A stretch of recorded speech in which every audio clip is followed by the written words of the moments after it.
Welcome to the Vault Unlocked with me, Laura from Financielle. And yes, we are bringing back Unlocked for a special 5-week series to help you guys hit your goals. You know, we are recording this at the end of 2025, and what a year it's been. You have been sharing so many amazing things with us, and we're also super conscious that many of you are starting out on your journey, or you've got new goals to hit, new challenges, new stresses, new worries, new excitement. And so it felt like a really good time to delve into some key concepts that we have tried, we know work with you guys, and you probably know lots of them. But I do think having this time listening to this podcast, you know, really treat yourself to thinking about yourself. Try and think about putting yourself first. And it is important that we do that. I think if we look after ourselves and if we're in a good place, if our cup is full, then we're going to be able to help others. And it's not a bad thing to think about yourself and your goals. We are the main character of our own movies, of our own lives. And so, yeah, we really wanted to put together this short 5 series focused on helping you reach your goals. So please do, as we ask on the main Vault podcast, interact with this episode, follow us on YouTube and on the different podcasts, wherever you listen to your podcasts. Interact. I think on Spotify you can comment, and YouTube you definitely can comment. But make this interactive. If you want to email in depth, then please do email thevault@financielle.com. Share your thoughts on your goals, and maybe, it's going to be a 5-part series. If you commit to listening to the 5, keep us updated on your journey. Now, the first part of this series and this episode, it's a solo episode for myself. You know, I'm not with the girls. I'm just in my office. If you're watching on YouTube, and if we've managed to get the video up and running, because I am self-recording, so hopefully we'll be able to get this on video. But you're going to see it's just me, and it's just 15-20 minutes of talking about the topic of reflection. Now, looking back, I do think is the secret to getting ahead. And I know it's a bit of a cliche, but how do you know where you're going if you don't know where you've been? How can you learn from things that went well and learn from things that didn't go as well? And honestly, a money journey is no different to that. And it does feel weird to sit back and look specifically at your money history. It's a massive ick, isn't it? Like, we've all just like looking back at old photos that may be cringeworthy, or, you know, I shouldn't have done that. I shouldn't have said that. Why did I wear that outfit? I think it's the same with money, and a lot of being good with money and improving the way you manage it, the way you think about it, involves like going back a little bit. So there's kind of 2 ways that you can go about this as well. There's reflecting on the past year, because it is that time of year where, you know, we're ready for some reflection and ready for some new starts. I'm not going to say or focusing on the concept of New Year's resolutions, but whether we like it or not, it is a good time to sit and take stock and reflect. But you may have never done this before, so you may want to reflect all the way back, you know, years and years and years. You may not just want to think about what's happened the last 12 months. But especially people that have a problem with spending, or whether that's spending or not spending, you know, opposites. People do inherently don't like checking bank accounts. They don't like checking old statements. You know, when it's a reflection of you, like, show me your bank account and I'll show you what's important. And, you know, there was a time years ago where on my bank account you would have seen credit card payments, and you would have seen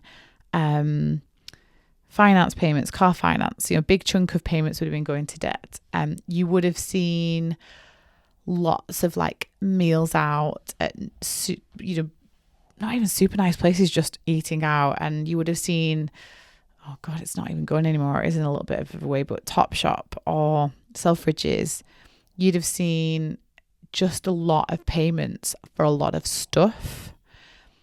And you won't see that now. In fact, probably around, you know, the festive period when we're actively buying things, will you suddenly see, you know, spending with retailers. generally, we're just not spending like that. We're not spending that way. And so there's a stark difference between the person I was then and the person I am now. In another way, actually, let's go more recently. After having like 2 kids and go through COVID, I would, whilst I liked fitness of a sort and was doing was a member of a gym. In fact, I remember when I was stressed about paying £55 a month, which was what my gym cost at the time.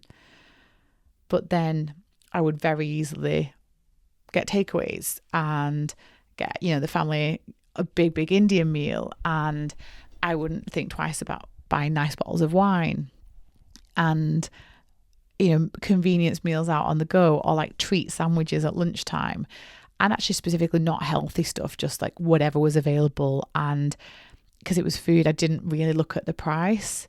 And it's ironic now, actually, because when I think about it, my budget has changed. If you saw my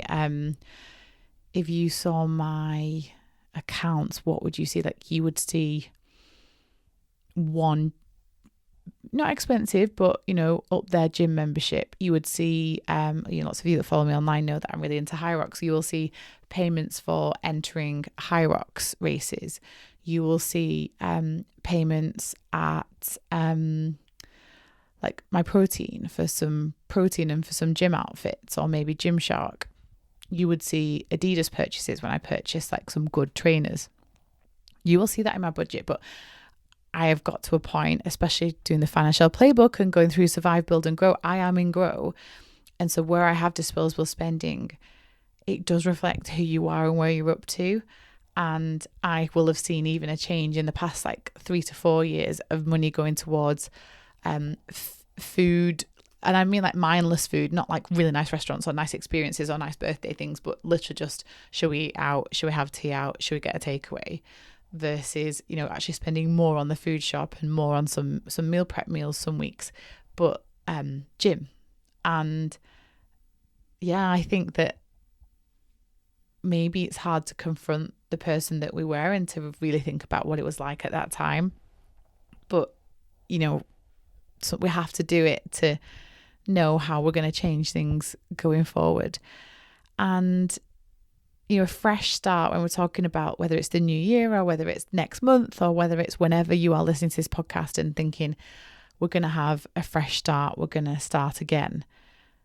It's a fresh start can't magically fix everything without reflection, without thinking about why we did certain things and what was the reason behind it. Do we still need that? Are we still that person? And so for so many of you, always talk to us about the fact that you just can't stop spending, or you can't stop spending on your children, or you are spending lots of money going to all these places with friends, but actually you don't really want to go, and you just you don't want to be left behind, and you don't want to not be invited to things, but actually you have certain goals in place, but you're having to spend to kind of keep up with the Joneses. And it takes to look back and look at the quantum, look at the amount that you are actually spending to keep up with all these different feelings and emotions, or wanting to be in the group, wanting to be popular. You have to look at the fact that you did that and see the volume of it. How often was I doing it? How much did I actually spend? How much of that would I think is okay spending, and how much of it is literally money to please other people, or to get love from other people. So, I do think that looking at your spending and facing up to it and chatting and reflecting on it, I think at the beginning of the playbook, actually, in the app, and we've got this reflection, this journaling time, which is like, what do your statements say about you, and why? And really journal away, do morning pages around it. Just get a pen out and start writing. Tell me, why do you spend the way you do, or why do you not spend the way you do? Tell me a little bit about your budget. If you show me your budget and you show me bank statements, what does it say about you? And just have a little think. Your budget can be the most emotionally confronting tool, but it can also be the most freeing. It is such a wonderful plan for your money. And there's sometimes when I want to avoid it. There's sometimes that I'm not vibing it. I'm not feeling it. And, I am lucky that that's when I've got a relationship with my partner where he will step in and we share that. Not one of us is taking the burden. In fact, he has a way bigger burden when it comes to our money because he knows that I get overwhelmed, but he likes detail. One of the reasons that we started the Financielle app and built the budget the way it is and managed sinking funds and flexible expenses and automation the way we do is because I don't want to think about money all the time. I only like thinking about money when I'm doing a challenge or I'm getting excited about it. Like I said, I love paying off debt, and I think I'm on a little mission at the moment with my mortgage because it feels like the good old days. It feels like paying off debt again. I say the good old days. God, I know what that's like, and it's not the best of times, and it actually can be very, very stressful. But there's something about getting behind a challenge like I do, like I said, in my fitness life that I really love.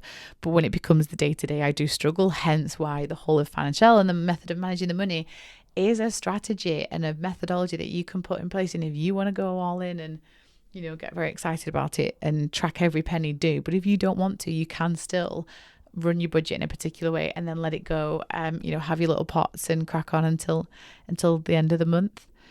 But sometimes you might not realize patterns until you zoom out. You have to really think about that. You have to think about, I'm going to use some really pathetic examples, but is there a particular time of the week when you are like, or in the month, let's say, where you slip into picking up takeaway coffees? Because there is for me, like when I have got some, like a lot of what I do in my job is showing my face and whether it's on socials or whether it's through the podcast or whether it's on the BBC, like I have to be very present. And there's days when you don't feel like being, and for me, sometimes if I'm like deep in work at my desk and I've got some content to film or I've got a call to do, and I will get in my car and I will drive and I will go and get a takeaway coffee. And again, there's room in the budget for it, but if I really wanted to have a little think about what I'm doing, I'm like using dopamine, like not just the caffeine hit because I've got caffeine in the cupboard, but I'm driving, I'm doing a drive-through, someone hands me a made coffee and it's just how I like it because it's not too strong a coffee, but it's like it's got a nice little bit of syrup in it, but not too much. It gives me that little bit of a sugar kick. But really, I could recreate that at home. In fact, Holly's husband Neil, and they only live quite close to us, he would make me coffee whenever I want one. But I'm locked in a bit of a cycle, which is once or twice a week, I get in my car, I go and I drive. Now, this is just an example of a habit that I've built that actually is costing me money, and I'm not going to fix how I feel, really. If I just keep doing that, I probably have to sit and think, oh, there's a bit of a pattern of building here. It happens, on your long work from home day when you're meant to do some content. It happens when maybe on a rest day from exercise and I'm not exercised. Like, what is that? Now, this is just one example, but this could be not realizing when you're on TikTok Shop. This could be not realizing when you suddenly start to buy more for kids if you're in that situation. This could be when your grocery budget goes to pot and you are going to like the local shop every single day instead of doing a really good meal plan or a really good big shop where you know what you need to top up on, and you're doing it efficiently and you're buying in bulk so that you're getting the savings. Whatever it is, zooming out and having a look from a bird's eye view will spot things that you're not actively thinking about. So far we've talked about, knowing what you're like and, going back into statements and stuff and using some patterns to verify that and to confirm that you're doing things a certain way, but also using that opportunity to reflect and spot things that you may not have thought, spending patterns or saving patterns, or just so you can have you become more aware of something that you may not have thought is something that you're doing. And then I think it's having a little think about, if you set some goals last year, there was some intention behind them. Like there was a reason. I don't think you would have just picked a goal that everyone else had. I think there would have been a reason behind it. So having a think about, if you did you hit your goal, or did you perform your goal? It might not have been necessarily a smart goal with a particular figure in mind, but was it like a way of thinking? Was it about being more positive around money? Was it about being more confident? Was it to save, £20,000 in an ISA? So have a real think about, like, a year ago, what were you wanting to achieve, and did you achieve it? And all the different, circumstances connected to that. Did you achieve it? And if not, why not? Like, what was that the right goal for you? Did you change it halfway through? Did your motivation change? I mean, life hits you, like lots of things. Lots of things can make you change or think about what was important, or like needs must. You may have a nice pressure-free goal, and then suddenly, like, you're having to move house, or suddenly a relationship breaks down, or suddenly there's a death in the family, suddenly there's a relationship change, and it can change what we're planning and what we were working towards. So just have a little think about that. I think I was going to share a little bit about mine and my reflections, so we'll go into that in a minute. But it could be things like, did you end up dipping into savings? Did you have lifestyle creep? Were you overspending on food shops? Because that's literally like my life is overspending on food shops. But did you set some debt payoff goals? And if you did do any of these things, and even if you made some form of financial progress or progress with your money, I want you to be really, really proud of yourself. I want you to embrace your flaws and embrace vulnerability, and know that we are literally, none of us are perfect, and none of us get this right all the time. And I think even just acknowledging that you did move forward in some way, there will be a way, you will be able to find it. I challenge you to find something good that you did and some progress that you made, even if it feels a bit like snakes and ladders sometimes, and even if it feels like, it's one step forward, two steps back. I'd like to think that actually eventually, you are making progress. So have a little think about that. Have a little think about the goals that you set last year, because I think it will really help inform, what's going to happen going forwards. I think when I reflect on financially what's changed for us the past year, I think I still struggle to accept that things do cost more. And so I think I'm still restrictive in my budget. And we get to that last week and the pots look a bit low, and we're having to be really strategic. And don't get me wrong, it means that you stick to the budget, and that's why the pot system works. But if there's zero in the clothing fund and I need something new for work or for TV, or if one of the girls needs something for dance or rugby or something, or if we need new shoes for the little one, and there's not money in that pot, I do feel a bit of a stab of guilt. I feel like, have I not managed money well this month? Have I done something wrong? And there's always a solution. Like, that's why the sinking funds really, really works, and the flexible categories really work, because you can just move stuff around. But I think I'm still really bad, and I think you all know this, I share this a lot, then in the next budget going, right, it just costs more, life costs more, home costs more. So I think I'm still struggling with that. I think that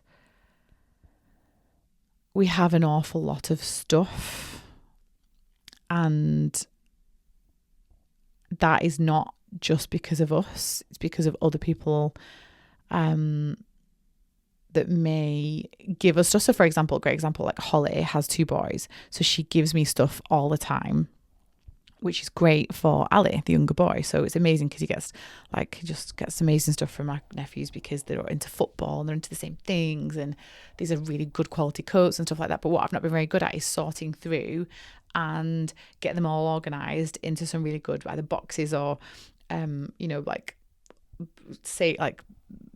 can't think of the word, like flat pack bags or whatever they're called. The ones that like you make go really little, but like that we can put in the attic or put in his room, and get them properly organised so that when he's hitting like 4 and when he's hitting 5, that they're ready.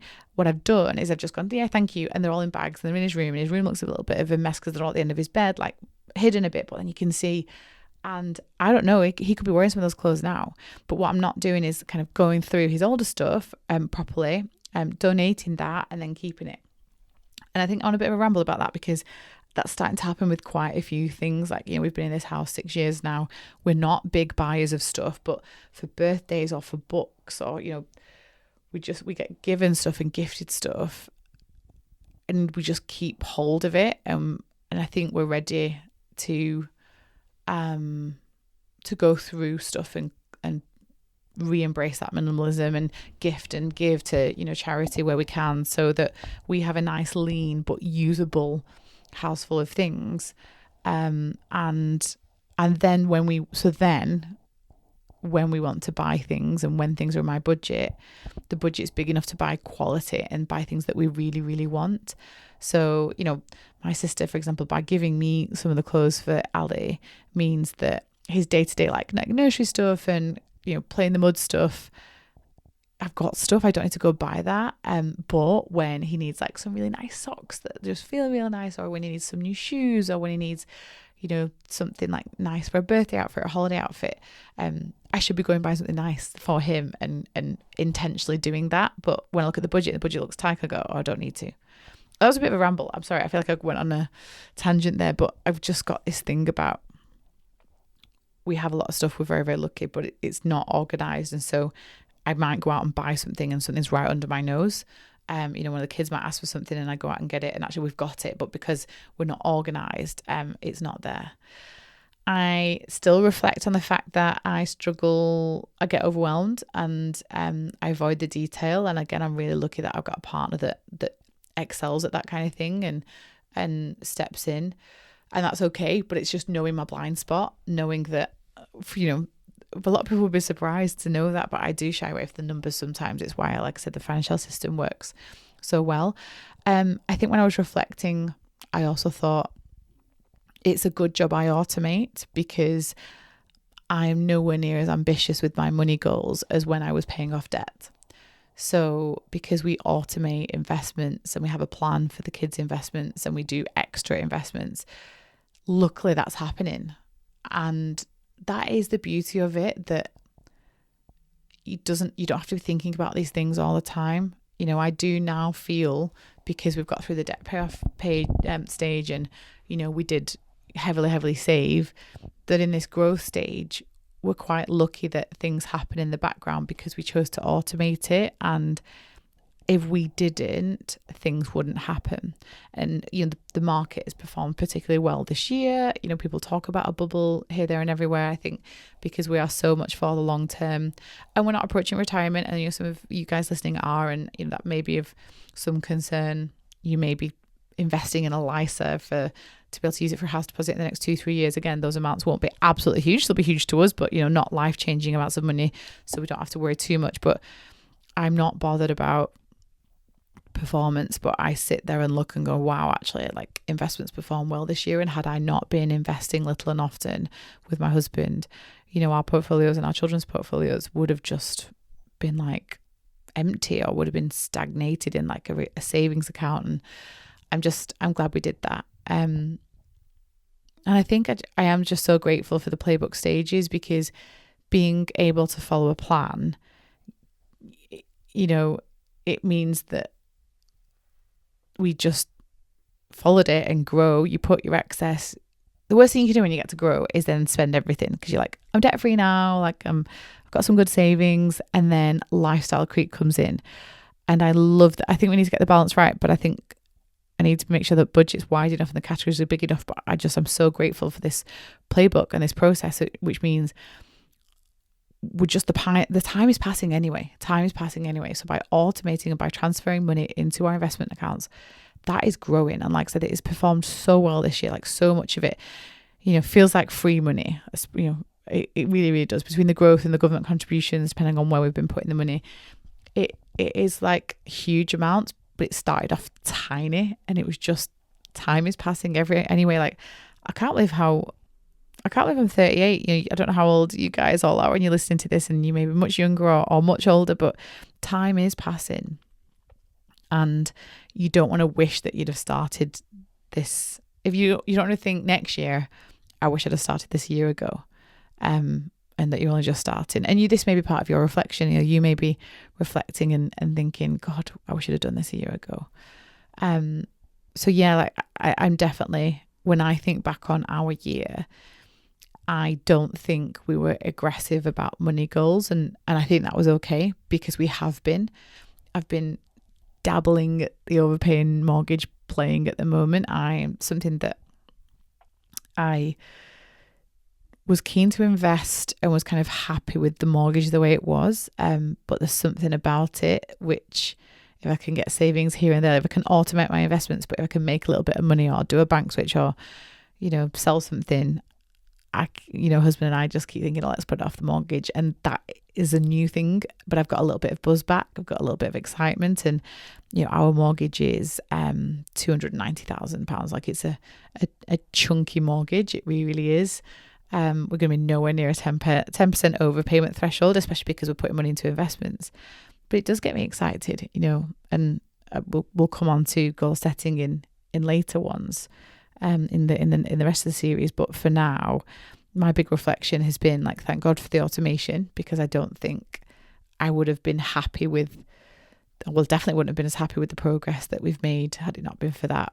But also, yeah, remembering the little money things that get me excited, and paying off stuff and seeing a figure come down does give me a little bit of a buzz, and it's kind of recognizing that. But I really think that you can't build a 2026 routine and strategy and plan if you don't understand the good, the bad, and the ugly from 2025. And the same whatever year that you're listening to this, or whatever time of year you're listening to this, if you want to make a change, have a real think about that. And maybe it's a good time to reflect, why did the money, like, how did the year go? Where are you at in your relationships? Where are you at in career? Where are you at in your health? Where all these, like, it's like the wheel of life, isn't it? You'll have seen those on YouTube. Go have a little look if not. But and if you want help going forwards, then stick with us through this little series. I think we're going to be hoping that we get feedback as we release, and we'll keep everyone up to date on stories if people share their goals. But start with reflection, have a good think, and come with me as I share, post reflection, what I'm going to do next. And yeah, there's so much that I'm excited for. And one of the things that I did do, and we are going to talk about, I do have a vision board on my phone, and it's something that Lucy does. And so Lucy at Financielle has got a great one, and I did it. And when I look, there's been definite progress and, unofficial manifestation of what's on my vision board. I'm going to show that if you're on the YouTube, you can see, but I'm going to talk through a couple of them, so that kind of real think about what goes on the next one. But I've got a picture of, none of them are me, by the way, they're all Pinterest aesthetic pictures, but one that could be me and my little boy, because it could be a little girl in this, but my little boy's got really long hair, so they've got a bobble in and a hoodie, and we're on the beach. And that was definitely, like, mummy and son moments this year was a big part, but travel, so we definitely made that come to life.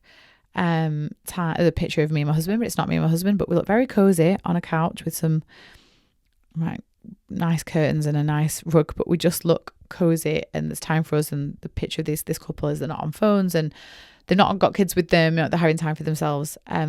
Coffee dates with the little ones, work time. There's a girl boss, God, so millennial, but picture of someone driving with some sunglasses on and black blazer. I'm like, yeah, that's me doing my work. And then there's like a gym workout girl. There's bits and bobs which, when I reflect, that really helped me this year. It kept me on track. Every time I picked up my phone, I keep having to click my phone, so I keep seeing it because the light goes out. So I'm definitely going to do one. I'm going to be walking you through how to do one. But thinking about these different areas of our life and what's important, it literally works. It really does. So good luck with your reflection. Again, thevault@financielle.com. Email us or DM us. Let us know what came out of your reflection. Please do. We will only ever share anonymously unless you say, use my name, highlight it to the world. I'm really proud of this, or I want to share this and I want you to share my name. Otherwise, by default, we always share things anonymously.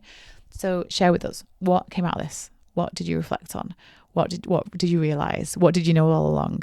And let's use that as we go forward to the next episode of The Vault, The Vault Unlocked specifically. So don't forget, when we do The Vault, it is not, it's just a chat around life and money. It's not giving financial advice. And I hope you tune in for the regular Vaults and join us for the rest of this series. So thank you for letting me share my reflection, and let's see what comes next. Bye-bye.